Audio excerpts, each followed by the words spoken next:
Guys, so today we have an important video.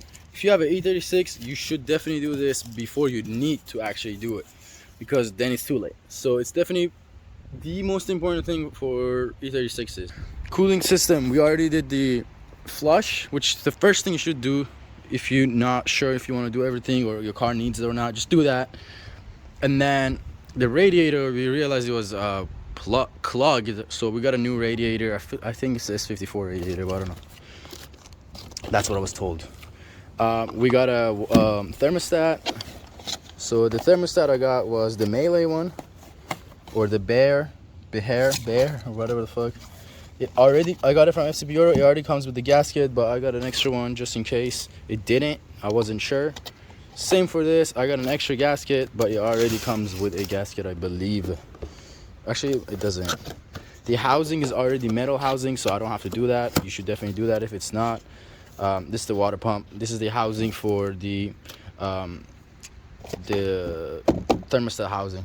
It's already metal, so that's nice, aluminum or whatever. And this water pump is this one. It says tested on it, which is nice, so we know it works. People say put these in the pan, make sure it opens up at the temperature, but I just don't have the thermometer or whatever the fuck it's called. So we got the graph one. That's one of the OEM solutions, I believe. So yeah, we got the water pump and thermostat. We're gonna do all that, but before we do that, we have to drain the coolant, open the hoses, and I think take the radiator out, but I'm gonna try not to do that, but definitely need the belt out and the little fan out. A few things that we'll need: obviously coolant and distilled water. A pan would make everything nice. You definitely need a torque wrench, and also a clutch fan tool to take the fan out. And then this is just to clean parts. That's just to stay clean. This is also just to clean stuff up. These are to make I know everything's gonna be crusty, so it helps to clean it up. It's not a need. You can do sandpaper. Just these two have worked better to me. Blue thread locker, just because the red one might be too harsh since there's so much heat and stuff going on. And this is to take the pulley out. And this right here, we're gonna use a little bit of it. I don't think we need to, so I'm just gonna do it to be safe. So let's get started. All right, right off the bat, first of all, I'm not gonna go too in deep about this. I just want to show you an overview, so when you want to do the job, you kind of know what to expect. This need to come off, and I just realized the radiator need to come off because this need to come off. With this, I get the whole thing out at once. All right, so how I did it, I took the radiator out first. All the hoses are off, or the top hoses at least. And then this hose still connected to there, and it goes way too far out, and it's connected to the expansion tank because I still have coolant in here, and I don't want to drain it.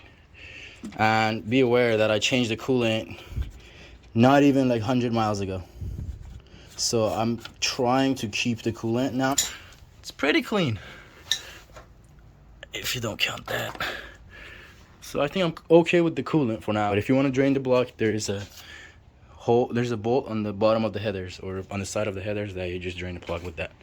All right, let's get back to it. Fan clutch is loose, as you can see, spinning. It's actually reverse threaded, so you have to turn it to the right. This is holding the clutch fan itself, and this is holding one of the bolts and the other one, like this. There are 3 bolts. 2 of them are meant to hold it, 2 of them aren't, so make sure you play around with it. I've got this off.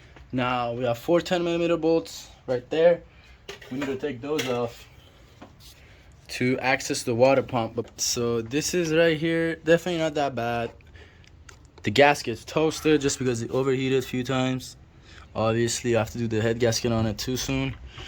That doesn't look too bad, if you ask me. That doesn't look too bad, but the main thing we're here for is the water pump, because it just died on us. Based on what I think. Let's see if this comes up. Out. Nope. This one does not look too bad. The springs aren't feel worn out. I don't know. We're changing it anyways. This says France on it and some off-brand bullshit.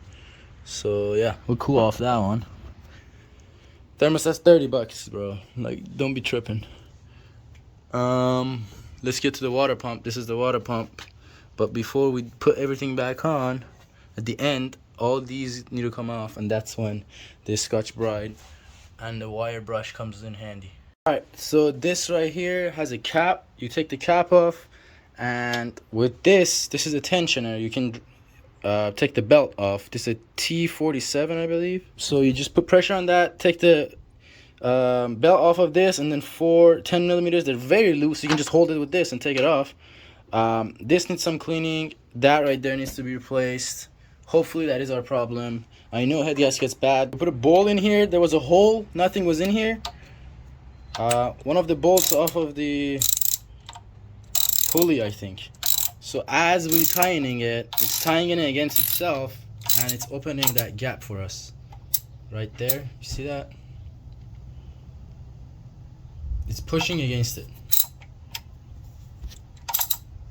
So that's how we're gonna take it off. We don't want to hammer it and shit. Gonna clean all those surfaces, the mating surfaces, and then send it with the new parts. So we're gonna do a star pattern on this because it's a little bit of resistance, a little bit of RTB on top, on the bottom, and I did on the top a little bit just to be safe, just a tiny bit. So the new water pump going in, 9 Newton meters. You're gonna torque these to spec. All right, that needs to be like horizontal, not vertical. And then this is the RTB, nothing too crazy. It's pretty flat, and we're gonna put it in with those screws. All right, this is back on, so we can throw the cap on the tensioner belt or the pulley. There's tension on it. All of them are sitting right. Now let's put this back on. This you just hand tying. These are 7 Newton meter. These 13 millimeters are 9, while the water pump was 9 Newton meter for all of them. This one 7, 7, 7, 11, 11 for the 30 millimeters. All right, now let's put the fan back on, just like how we took it off. All right, so I did get new screws over there. As you can see, all shiny. I changed all of them just so the balance is not thrown off since it's spinning. And I put some washers. The old ones were freaking twisted. Everything's back on now. The hoses and radiator, that's about it. Just like how we did, pretty much. Pretty simple and straightforward. But when the car turns on, you just want to make sure you put the belt on right and everything. I'll update you guys. Nothing cool to see right now. This thing went down. I kept adding maybe another half a gallon or 1 gallon. Don't know. Everything looks good. It got hot again.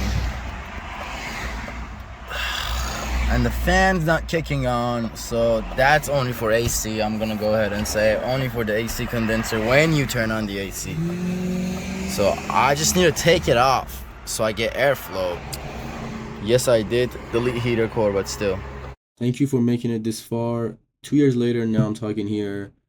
In my opinion, the reason this happened was a mix of 2 things.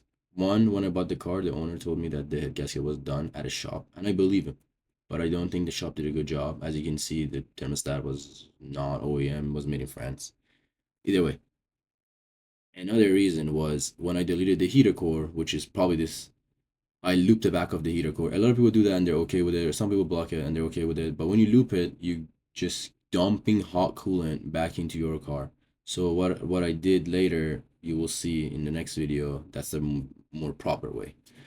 So the head gasket was hurt at this point, and you will see me do a head gasket job on this car on the next video, which is very exciting. I was scared to do it, but I learned a lot.